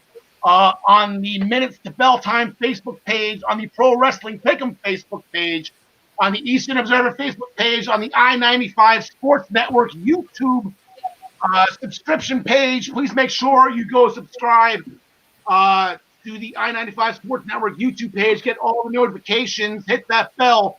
RKO that bell, as my stepson would say. RKO that bell and make sure you get all the notifications for all the shows on the I-95 Sports Network. And, of course, on Zingo TV channel 198. And just to give you a quick preview, we have all of these shows coming up. As you can see, the Essential Wrestling Podcast, that is going on right now as you want. The interview series with Joey Jarzanka, he is interviewing Jean-Francois Berube, former New York Islander and current Chicago Blackhawk goaltender. That will be on the 19th. That is Thursday at 8 p.m. And as I mentioned before, the primetime rundown is Friday at 6. The Survivor Series special, I'll throw this wrapping up there again. If you've seen it all show, we're really excited for it. Brian's got a huge announcement. He's going to announce his first guest host on episode 1 of the Daily Wrestling News Show. And the Essential Wrestling Podcast, we are announcing we're going to have a little bit of a contest of our own. We're going to have a little bit of fun here for everybody who watches. We really appreciate that you do watch and love that you are laughing along with us with the scripted sport that we grew up loving and still love to this day. So we're going to have a little bit of a contest, have a little bit of fun, maybe give some stuff away, see how that works out. Oh, my God, that was a lot. Ooh, I think I lost my voice on that last one. John DeConnie, anything you want to add towards the end? We actually did pretty good today.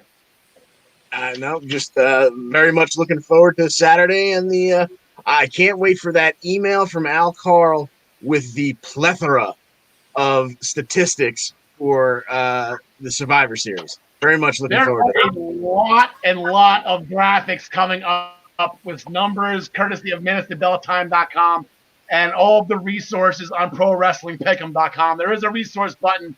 I love the Rumble. I love the Survivor Series. I love WrestleMania. I have all the numbers in the world on those. John Smith, anything you want to add before we get out of here?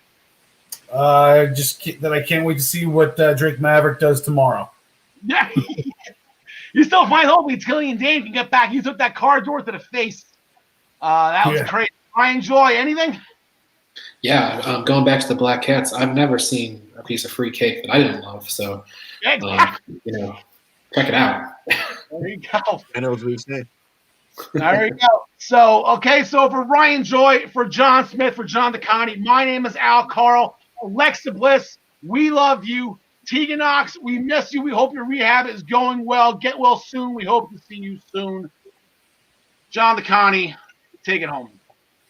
Thanks for joining us. And as the WWE recently said to Zelina Vega, we wish you the best in all your future endeavors. Too soon. Too soon. Cake.